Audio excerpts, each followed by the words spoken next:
د اسیا 19مې دورې لوبې د سپټمبر په 23 نیټې د چین په هانګجو ښار کې پیل شوې دي.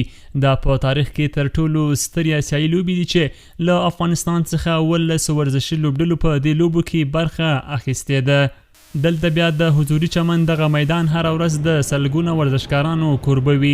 دلته که څه هم اړین امکانات نشته خو بیا هم مهاله پکې هر ډول لوبې ترسره کیږي.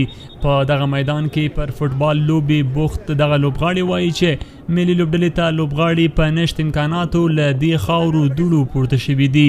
دوی د اولمپیک ملي کمیټې څخه غوښتنه کوي چې باید د دوی سره د سپورتي جامو معیاري میدان او ورته نورو برخو کې مرستې وکړي ترڅو دوی د یادو لوبو کولو ته دوام ورکړي. مشکلات خو ټول مشکلات دي.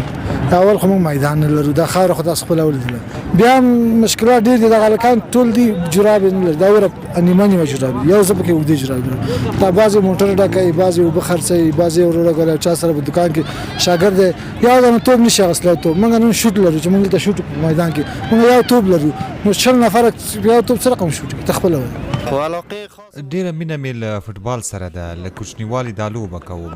فکر وکړه موږ په دې وضعیت کې فوټبال کوو، په داسې حال کې چې میدان سم نه دی، ټولې خاورې دي، جامې نه لرو. دغه هلکان ټول کارګر دي، کار کوي، ځینې موټرونه ډکوي او یو شمېر نورې زده کوونکي دي. دلته بیا د کابل په بله څنډه کې د لوبو په میدان کې تنکي ځوانان د فوټبال لوبې په کولو بوخت دي.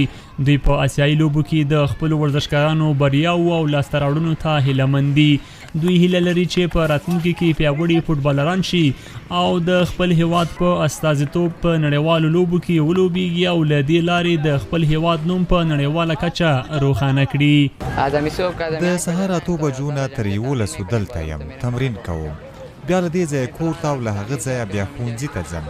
راتلونکی پلان مې دا دی چې زیات تمرین وکړم، پرمختګ وکړم او بالاخره ملي لوبډلې ته لار پیدا کړم او یو وخت د افغانستان نوم روښانه کړم. په آسیایي لوبو کې خپلو ټولو لوبغاړو ته د بریا په هیله یم. هیلهمند یم چې بریا به خپله کړي او د افغانستان نوم به روښانه کړي. د خپلو ورزشکارانو د بریاو په هیله هڅه کوم ملي لوبډلې ته انتخاب شم، بیا آسیایي لوبو ته لاره پیدا کړم، هلته ښه وځلیږم او د خپل هیواد افغانستان نوم روښانه کړم.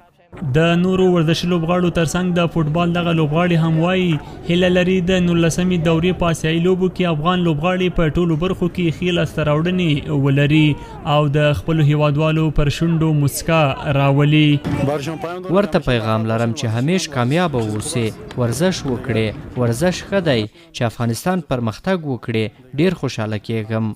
بس میسج دا دی چې د افغانستان نوم روښانه کړي. نو موږ امید دا کوو چې دوی راتلونکي میچونو کې لکه مطلب ښه ګیم وکړي او افغانستان نوم روښانه کړي. ولا د فوټبال سره مې له کوچنیوالي مینه ده او کوم یې شاوخوا 10 کاله کېږي فوټبال کوم.